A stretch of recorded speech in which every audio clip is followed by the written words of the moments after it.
সুপ্রিয় দর্শক শ্রোতা, আসসালামু আলাইকুম। আমি আমিনুল ইসলাম, বরাবরের মতোই আজকে আমিও আপনাদের সামনে নতুন আরেকটি ভিডিও নিয়ে এসেছি। আজকের এই ভিডিওতে আপনারা জানতে পারবেন আমেরিকা এবং ইরান যুদ্ধের প্রধান কারণ বিশ্লেষণ আমি আপনাদের সামনে তুলে ধরব। বর্তমান বিশ্ব রাজনীতিতে দীর্ঘদিনের উত্তেজনার একটি বড় অধ্যায় হল ইউনাইটেড স্টেটস ও ইরানের দ্বন্দ্ব। কিন্তু এই সংঘাতের মূল কারণ কি, চলুন আমরা বিশ্লেষণ করি। প্রথমত, ঐতিহাসিক প্রেক্ষাপট। 1979 সালের ইসলামী বিপ্লবের মাধ্যমে ইরানের ক্ষমতার পরিবর্তন ঘটে। বিপ্লবের পর নতুন সরকার আমেরিকা বিরোধী অবস্থান নেয়।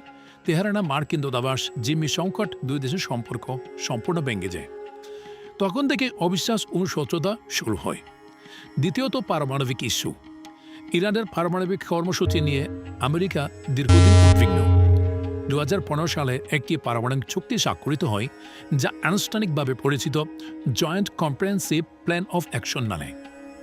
এই চুক্তির লক্ষ্য ছিল ইরানের পারমাণবিক কার্যক্রম সীমিত করা, কিন্তু 2018 সালে আমেরিকা চুক্তি থেকে সরে দাঁড়ায় এবং পুনরায় নিষেধাজ্ঞা আরোপ করে। এতে উত্তেজনা নতুন করে বাড়তে থাকে। তৃতীয়ত, অর্থনৈতিক নিষেধাজ্ঞা ও চাপ। আমেরিকার কঠোর নিষেধাজ্ঞার ইরানের তেল রপ্তানি ও ব্যাংকিং খাত ক্ষতিগ্রস্ত হয়। ইরান একটি অর্থনৈতিক যুদ্ধ হিসেবে দেখে। চতুর্থত, মধ্যপ্রাচ্যে প্রভাব বিস্তার। ইরান আঞ্চলিক শক্তি হিসেবে সিরিয়া, ইরাক ও লেবাননের প্রভাব বিস্তার করেছে। অন্যদিকে আমেরিকা তার মিত্রদের রক্ষা ও নিজস্ব স্বার্থ বজায় রাখতে সক্রিয়, ফলে এটি সরাসরি আধিপত্যের প্রতিযোগিতায় রূপ নেয়। পঞ্চমত, সামরিক উত্তেজনা ও প্রতিশোধমূলক হামলা।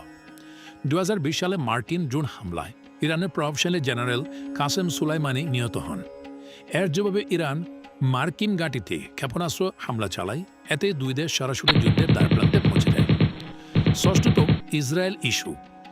আমেরিকা ইসরায়েলের ঘনিষ্ঠ মিত্র আর ইরান ইসরায়েলের তীব্র সমালোচক। এই বিরোধ উত্তেজনার বড় একটি কারণ।